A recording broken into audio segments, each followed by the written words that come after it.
Bom dia. É muito gratificante a gente poder reunir mais uma vez aqui para falar do Senhor. E esse texto de 1 Timóteo, a gente está passando por uma série de pregações, a gente está trabalhando também a situação de presbíteros e diáconos, né? Um projeto que a gente tem da igreja. E a gente teve a pregação do Augusto, falou sobre o amor de Jesus, a gente falou também sobre perdão com o Murilo, e a gente vem numa construção de que nós somos arrependidos do nosso perdão e Jesus nos salva. Mas a partir do momento que Ele salva cada um de nós, a gente não é arrebatado, a gente não desaparece, né? E a gente continua aqui, convivendo na igreja e convivendo fora dela, com o mundo. Então, em 1 Timóteo, vou fazer um parênteses, né? Ele fala em 1 Timóteo, ele fala da necessidade das pessoas de fora olharem, né, e verem um bom testemunho e tomar cuidado para não cair na cilada do diabo. Meu pai está fazendo 70 anos hoje e ele é um homem muito bom, eu amo meu pai. E se eu falasse que amo meu pai aqui, mas eu não falasse com ele, que eu nem olhasse para ele. E, pelo contrário, eu sempre, quando encontrasse ele, eu maltratasse. Isso dá mau testemunho, né? Dá mau testemunho porque, por mais que eu falasse que amo, ninguém acredita. Então, quando as pessoas de fora olharem, para que nós, como cristãos, a gente possa dar um bom testemunho. E a segunda parte, que é não caia na cilada do diabo, tem um serial killer americano conhecido, até lançou um filme novo dele, Ted Bundy. Ele matava as pessoas, né? Ted Bundy era serial killer. Só que a esposa dele, até hoje, não acredita que, por mais que ele confessou, a esposa não acredita que ele fez o que fez. Então, não cair na cilada do inimigo, não cair na cilada do diabo, é que não basta parecer, não basta a gente ter uma casca de amor, né? A gente precisa ser de verdade. Então, é sobre isso que a gente vai falar hoje. Esqueci uma parte. Eu tenho um passador de slide aqui. Ok.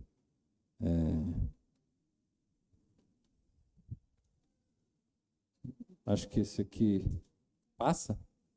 Eu vou pedir para a mesa. Passa, por favor, o slide para mim, por favor. Eu não consegui. Então, a gente está na dualidade cristã, igreja e mundo, exatamente nesse ponto, nessa intersecção que a gente está vivendo. A gente é cristão, a gente está no mundo, mas a gente já não pertence mais a esse mundo. Passa mais um, por favor. Então, esse é o nosso versículo, né? Que a gente possa viver e os de fora vejam esse cristão, e que a gente possa... A gente vai falar sobre 4 pontos. Claro, a gente tem uma diversidade de pontos que a gente pode falar sobre isso, mas eu vou destacar 4 formas que o cristão tem de se relacionar com esse mundo. Então, essas 4 formas, ela... Pode passar. Aí. São 4 formas, 4 dimensões do relacionamento. A primeira é a perspectiva da eternidade, a segunda é a atração de Cristo, a totalidade do testemunho e a realidade humana. Então, nessa primeira, eu gostaria que... Espera aí, eu acho que eu consegui aqui. Essa primeira, a gente tem a perspectiva da eternidade. Eu vou fazer uma analogia de Quem assistia o Coiote e o Coelho, ou o Coiote tinha um cachorro que cuidava das ovelhas. Então, aquele coiote, ele resolveu que ele ia se disfarçar e ia colocar a pele da ovelha, ia viver um dia inteiro com as ovelhas, e quando a ovelha estiver lá, dormindo, ele ia pegar a ovelha e levar embora. Para isso, ele se disfarçou, colocou a pele da ovelha, foi lá e ficou o dia inteiro. E ele é um animal carnívoro, e ele, quando come capim, ele passa mal. Mas ele passa o dia inteiro pastando junto com as ovelhas e vomitando e passando mal com aquele capim. Ora, essa passagem, ela descreve esse lobo na pele de cordeiro, imagina esse lobo passando a vida inteira esperando essa noite chegar, e essa noite nunca chega. Nunca chegou. Ele passa uma vida pastando e passando mal. Só que ele nunca tem essa oportunidade de pegar a ovelha à noite quando ela está tranquila. Seria muito mais fácil ele arrancar essa pele de cordeiro e sair caçando, vivendo como o lobo de verdade que ele realmente é. Essa passagem de 1 Coríntios 15, 19 fala: se a nossa esperança em Cristo se limita apenas a essa vida, se a gente está limitado aqui, somos os mais infelizes de todos os homens, porque eu me podo todos os dias. Eu deixo de fazer coisas que o meu espírito, como ser humano, como homem, quer fazer, mas eu não faço. Eu não faço porque eu olho para a eternidade. Eu olho para a vontade que Cristo tem para mim, para a minha vida. Porque eu tenho a esperança, eu tenho em Cristo o olho na vida eterna. Se eu passar uma vida inteira aqui, me privando, me cuidando, não pecando, a vida inteira, e não existe nada, simplesmente nada do outro lado, a nossa fé é vazia. A nossa fé não faz sentido nenhum. A gente não tem por que fazer isso. Se eu não tenho esperança na vida eterna, eu tenho uma vida totalmente vazia. Então, essa é a nossa primeira perspectiva, que nós somos seres espirituais passando por uma experiência aqui na Terra. Então, a nossa primeira visão é que tudo o que a gente faz, tudo o que a gente é, precisa estar ligado no céu. Porque senão não faz nem sentido eu estar aqui com vocês falando sobre Cristo e falando sobre ter uma vida com Cristo. Não faz sentido. A nossa fé seria vazia. Mas a fé, ela precisa ser uma fé de verdade, porque nós somos e temos o Espírito Santo, e nós temos Jesus Cristo que nos leva à ressurreição. Existe uma vida após a morte, e por isso, cada dia que a gente vive aqui, a gente vive seguindo a Cristo. A segunda perspectiva, ou a segunda ideia, é que nós, assim como os planetas seguem o Sol, nós temos Jesus Cristo como um ser espiritual e um ser que tem uma órbita, vou colocar assim, que suga tudo. Nós estamos no dia 17 de maio de 2026. Então, são 2026 anos que Jesus Cristo esteve aqui na Terra. 2026 anos. Eu tenho 44. Você acha que eu faria alguma diferença para Cristo em 2026 anos? Porque existem cristãos nesses 2026 anos e existirão cristãos daqui para frente. Não sou eu que faço diferença nenhuma na vida de ninguém. Jesus é a diferença. Eu preciso olhar.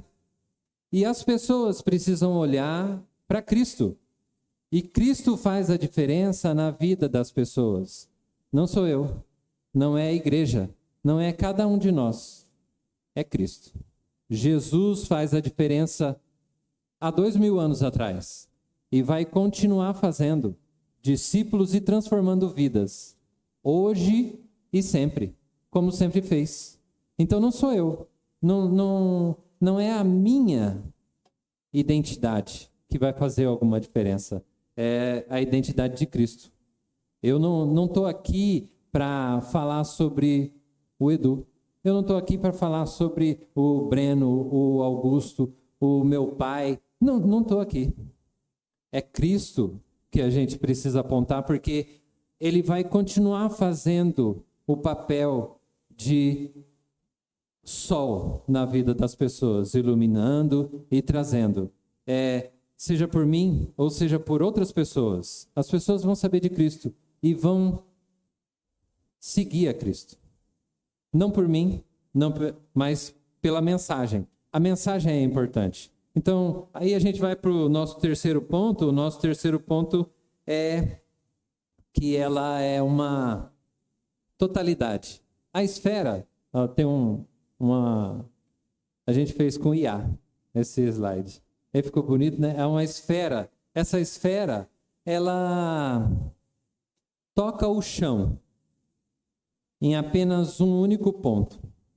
Eu não sou engenheiro, mas aí a gente tem uma história que o Oscar Niemeyer, lá em Brasília, quando estava fazendo, ele mandava embora os engenheiros.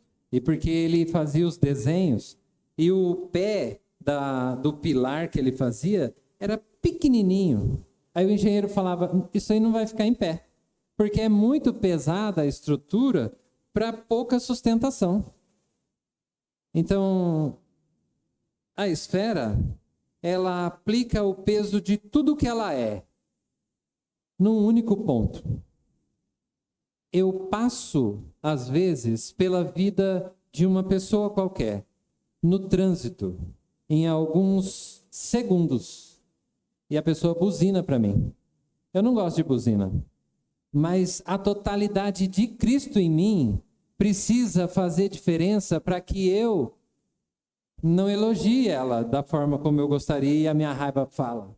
Eu preciso refletir Cristo e a totalidade, o peso da minha personalidade, da minha criação, de tudo que é realmente, o que eu sou realmente, por mais que a gente encoste na pessoa, lá no mundo, em um único momento na vida, isso precisa refletir a totalidade de Cristo. Quem eu sou de verdade. Se eu sou puro ódio, esse pequeno momento que um serial killer encosta na vida de uma pessoa, ele mostra tudo o que ele é. Ele acaba com a vida da pessoa. A gente precisa refletir a verdade do nosso coração, a verdade que a gente é. Eu sou verdadeiramente de Cristo o tempo inteiro e eu preciso me encher dessa verdade, porque o peso inteiro do caráter em um único ponto. Então, esse encontro, ele pode ser duradouro, ele pode ser longínquo, né? A gente está aqui, tem gente que eu conheço há 44 anos já, nessa igreja. Parece que não, mas tem, né? A pessoa que me conhece, na verdade. Então, muito tempo a gente está vivendo junto, mas mesmo que seja pouco tempo, mesmo que seja um instante, um pequeno instante na vida, que a gente passa pela vida da pessoa, a gente precisa transparecer essa luz que o Senhor... No tópico anterior, né, que a gente precisa apontar a Jesus, nós somos só reflexo. Eu não preciso fazer nada. Nessa totalidade, eu preciso só deixar a pessoa enxergar Jesus na minha vida, fazendo o que eu faço no dia a dia. Então eu preciso ser de Cristo o tempo inteiro para que a pessoa olhe e veja Cristo. Veja o reflexo de Deus na terra através do que eu faço, através do que essa igreja faz. Então a gente está vivendo. Não é uma coisa muito simples, claro, porque a gente passa já para o quarto tópico, que a gente sabe que as coisas no mundo, elas contaminam, elas nos influenciam. Tem algumas experiências, até algumas pegadinhas, né? Aquelas que o Silvio Santos fazia, né? Eu colocava todo mundo numa sala e aí todo mundo ficava em pé e a pessoa que não sabia ficava olhando. Daqui a pouco ela estava ficando em pé também, né? Então, nós temos alguns neurônios que chamam neurônio espelho e a gente copia as pessoas. A gente copia, a gente faz igual. Tem um livro que faz esse estudo, que ele chama, ele fala sobre o efeito Lúcifer. O efeito Lúcifer, foi feito um experimento, né, que colocavam pessoas boas, pessoas que não tinham índole má nem nada. Colocavam essa pessoa para manipular um botão que dava choque. Uma pessoa lá na cadeira elétrica, que seja, era só uma simulação, né? Mas colocava lá. E tinha um alerta que a pessoa não podia passar dos 400 volts, senão a pessoa que estava lá morria. E colocavam junto, na sala dessa pessoa, colocavam uma pessoa vestida de autoridade. Ela colocava jaleco, era toda de branco, um médico, e o médico sentava lá e ficava olhando essa pessoa, e pessoas que eram íntegras, pessoas boas mesmo. E essa pessoa começava a dar o choque, e o médico falava, pode ir. E a pessoa ia aumentando o choque. E o médico falava, não, pode ir, ele aguenta. A pessoa, mesmo sendo boa, passava de 600. Fritava a pessoa lá dentro. Por quê? Porque tinha uma pessoa revestida de autoridade dando validação. Vai, pode fazer. Pode fazer. Isso não é mérito ou demérito de ninguém. Nós somos assim. Nós, seres humanos, quando a gente está inserido em uma comunidade, em uma sala de aula ou onde a gente estiver, as pessoas vão fazendo as coisas, mesmo que elas sejam ruins, e a gente está inserido, a gente faz também. E aí até coloquei ali, porque quando os erros são nossos, a gente tem 2 pesos e 2 medidas. A gente tem a tendência de falar, quando o erro é nosso, falar, não, mas tinha pessoa falando que podia. Eu fiz porque ela falou. Então a gente afasta o caráter, a gente afasta, na verdade, a culpa de cada um de nós. Mas quando é uma outra pessoa, uma pessoa que é um terceiro, né? A gente fala, não, isso aí é caráter. Ele fez errado porque ele é mau. Ele fez errado porque ele não tem mais salvação. Ele é mau. E se ele estiver junto com todo mundo, fazendo coisa boa, é porque todo mundo está fazendo. Porque se deixar ele sozinho, ele faz coisa mal. Então a gente tem essa tendência de... É uma natureza do ser humano. Uma tendência de, quando é com o outro é ruim. Quando é comigo, fala, não, mas tem uma desculpa. Eu estava fazendo porque todo mundo estava fazendo. Mas por que você ficou em pé? Não, todo mundo estava ficando. Não sabia que era errado. Né? Então, a gente precisa ter essa consciência do viés humano. Porque quando a gente olha para todos esses passos e essa construção de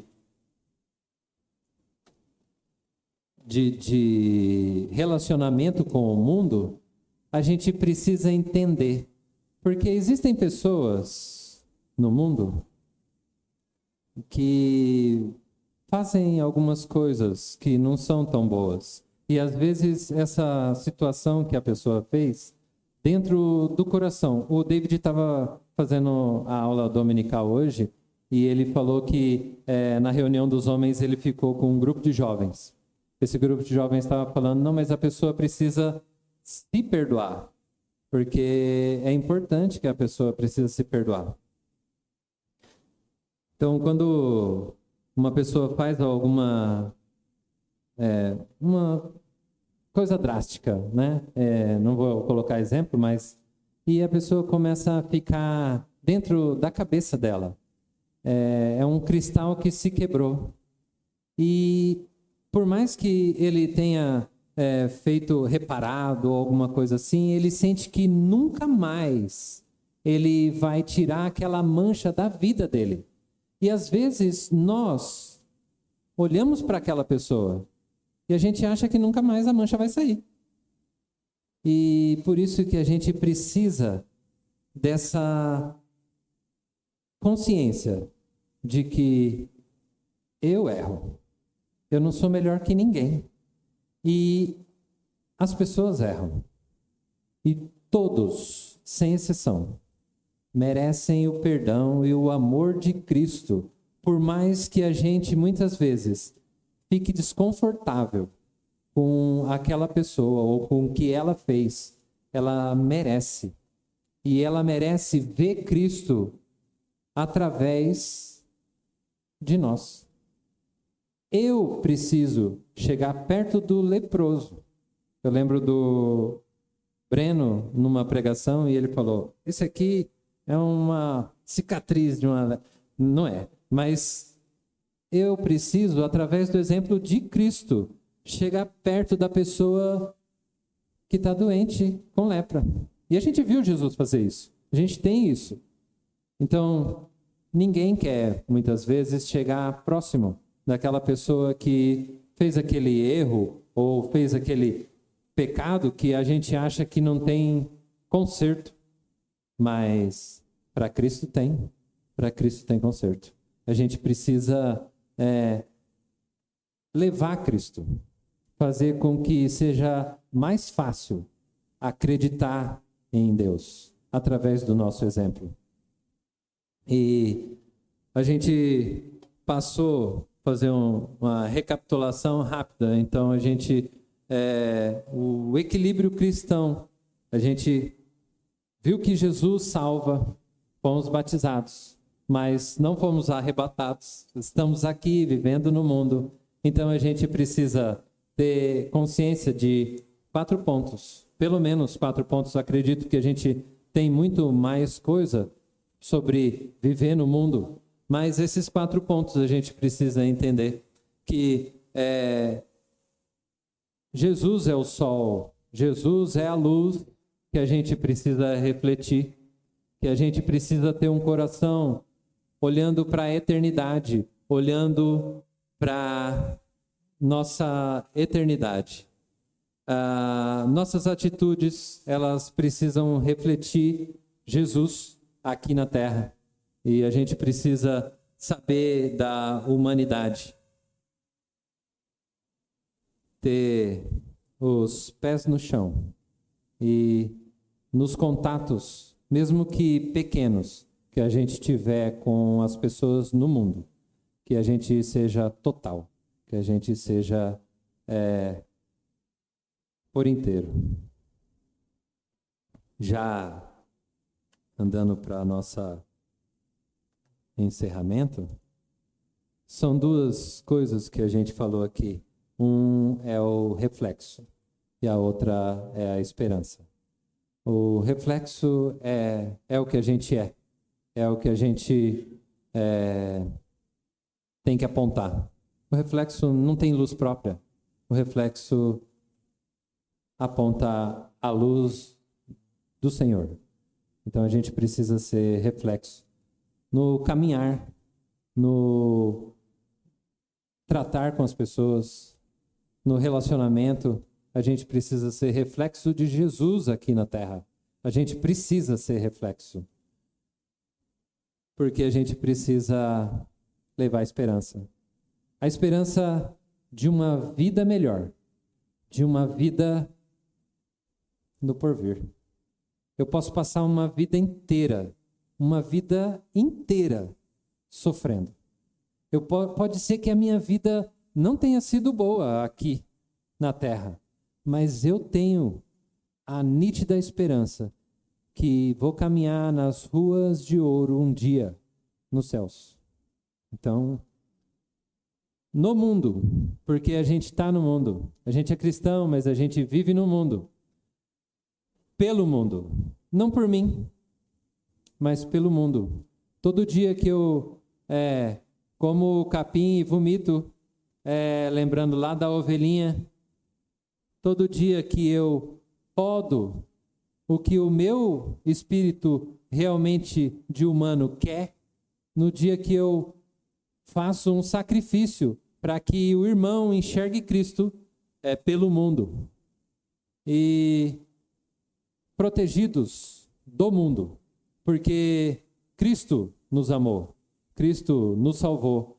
Não tem nada que eu faça, não tem nada no mundo que eu faça que vai me afastar do Senhor. Se eu pegar na mão de Cristo e caminhar com Ele, eu posso atravessar o vale da sombra da morte, mas eu estarei protegido. Amém? Vamos fazer uma oração? Senhor Deus Todo-Poderoso, pedimos, Pai, que o Senhor nos guie. Obrigado por essa chuva, obrigado por o Senhor estar cuidando, estarmos aqui protegidos no prédio. E agradecemos por o Senhor ter cuidado de nós, não só agora, nesse instante, mas cuidado durante nossa vida, durante nossa caminhada. Pedimos que o Senhor fique conosco, preencha o nosso ser, nosso coração, preencha o nosso espírito, para que a gente possa refletir a imagem do seu Filho Jesus para as pessoas que se aproximam de nós. Para que essa igreja seja luz, reflexo da luz do Senhor nesse mundo. Pedimos e colocamos os nossos desejos, as nossas angústias e os nossos pecados na presença do Senhor para que o Senhor nos perdoe. Oramos e pedimos em nome do seu Filho Jesus. Amém.